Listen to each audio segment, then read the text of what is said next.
এই মুহূর্তে সহকর্মী হোসেন জাহিদ আছেন মাইলস্টোন কলেজ ক্যাম্পাসে। সবশেষ খবর জানাতে তিনি আমার সঙ্গে সরাসরি যুক্ত হচ্ছেন। জাহিদ, এখন ক্যাম্পাসের অবস্থা কি দেখছেন, আর সেখানে যে আহতদের কিংবা নিহতদের যে তালিকা করা হচ্ছে সেই তালিকার সর্বশেষ কোনো তথ্য আপনার কাছে আছে কিনা? গালিব, আমাদের জীবন হয়তো এমনই গালিবের কবিতার মতোই, কখনো কখনো ছন্দমধুর, কখনো বেদনার। এবং এখানে মূলত যে আবহাওয়াটা তৈরি হয়েছে এই তৃতীয়তম দিনে এসে আমরা দেখছি একটা বেদনাবিধুর পরিবেশ। আমার এই পিছনের গলি ধরে যতদূর চোখ যায় উৎসুক জনতার ভিড়, তারা এই অকুস্থল তারা ভ্রমণ করছেন, এসে দেখছেন যেখানে 3 দিন আগেই এখন পর্যন্ত 32টি তাজা প্রাণ ঝরে গিয়েছে, সেই ঘটনাস্থল তারা দেখতে এসেছেন পরিবারসহ।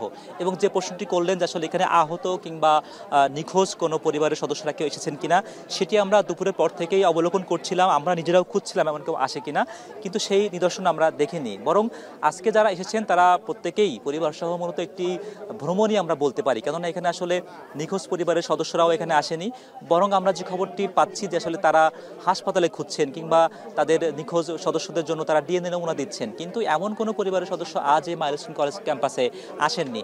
এর পাশাপাশি দুপুর নাগাদ কলেজ কর্তৃপক্ষ আমাদেরকে যে জানিয়েছে যে আগামীকাল কিন্তু অফিসিয়ালি তারা ছুটি ঘোষণা করেছিল আগামীকাল পর্যন্ত, যেহেতু তার পর দিনই শুক্রবার শনিবার, কাজেই এই 2 দিন পরে সোমবার আদৌ কলেজ ক্যাম্পাস খুলবে কিনা সে বিষয়ে এখন তথ্য পাইনি বটে। তবে যেহেতু একটু কয়েকদিনের এই 5-7 দিনের ছুটি পাওয়া গিয়েছে, কাজেই এই কলেজের হোস্টেলে যারা সকল শিক্ষার্থীরা ছিলেন তারা ইতিমধ্যেই ঘরের পানে রওনা দিয়েছেন। তারা পরবর্তী নির্দেশনা পেলে আবারও ক্যাম্পাসে ফিরবেন এমনটি আমরা জানতে পেরেছি।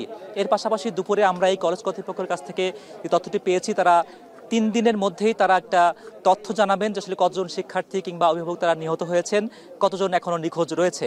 সেই তথ্যটি জানার জন্যই তারাও চেষ্টা করছেন এবং সেই প্রক্রিয়া চলমান আছে। আগামী 3 দিনের মধ্যেই তদন্ত কমিটির যেই ফলাফল সেটি পেলে আমাদেরকে জানাবেন বলে তারা নিশ্চিত করেছেন।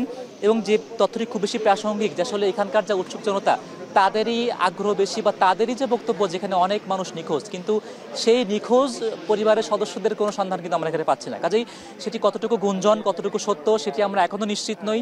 তার জন্য হয়তো বা আরও 3 দিন অপেক্ষা করতে হবে গালিব। তবে এখানে এখনো পর্যন্ত সেই উৎসুক জনতার ভিড় আছে, সেই খবরটি আগেও জানিয়েছিলাম, এখনও জানাচ্ছি। চেষ্টা করব পরবর্তী বুলেটিনে ভিন্ন কোনো খবর থাকলে সেটি জানাতে।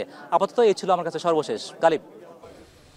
মাইলস্টোন স্কুল অ্যান্ড কলেজের সামনে থেকে যুক্ত ছিলেন সহকর্মী হোসেন জাহিদ। সর্বশেষ পরিস্থিতি তার কাছ থেকে জেনে নিচ্ছিলাম।